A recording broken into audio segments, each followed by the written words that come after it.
ప్రతి దాంట్లో ముందున్నారు. ప్రతి దాంట్లో ఒక అడుగు ఫస్ట్ అడుగు తనే ఏశారు. మమ్మల్ని అందరినీ సపోర్ట్ చేశారు. సినిమాని ఈ స్థాయికి ఇంత విజయం తీసుకురావడానికి నిలబడింది ఆయనే.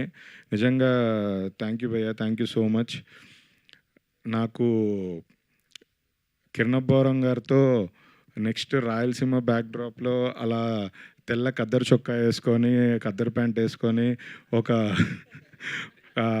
రేబాన్ గ్లాసెస్ పెట్టుకొని ఒక మాస్ సినిమా తీయాలనుంది. లాస్ట్ టైం ఆయన తిమ్మరాజుపల్లి టీవీకి వచ్చినప్పుడు ఆ లుక్ యేసుకొచ్చారు. ఆ లుక్ ఇంకా మైండ్‌లోనే ఉంది.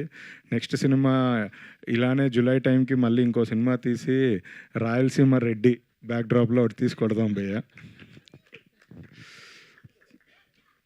మా ఎస్‌కేఎన్ గారు సినిమా ఎంత తీసినా ప్రమోషను, మార్కెటింగు, సినిమా ల్యాండింగు ఎలా నిలబెట్టాలి అనేది ఆయనకు తెలిసినట్టుగా ఎవరికి తెలీదు.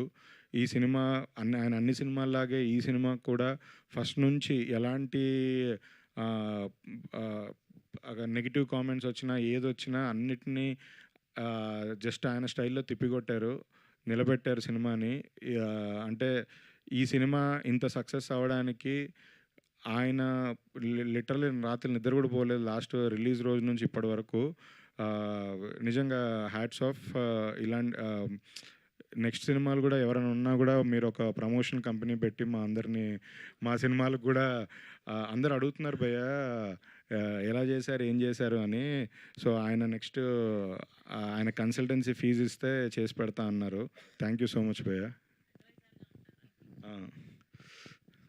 ఎలానో ఆయన నెక్స్ట్ కమింగ్ ఫ్యూ మంత్స్‌లో యాక్టర్‌గా కూడా లాంచ్ అవ్వబోతున్నారు. దాని తర్వాత ఆయన డేట్స్ అవన్నీ దొరకడం కూడా కొంచెం కష్టంగానే ఉంటుంది. ఆయన డేట్స్ కావాలంటే నన్నే అడగండి ఫోన్ చేసి. వేరే వాళ్ళనొద్దు. మళ్ళీ మోసం చేస్తారు రెమ్యూనరేషన్‌లు ఎక్కువ చెప్పి. కాదు, హోస్టింగ్ కూడా చేసేస్తా అంటున్నారు. నా పొట్ట కొట్టొద్దని చెప్పండి.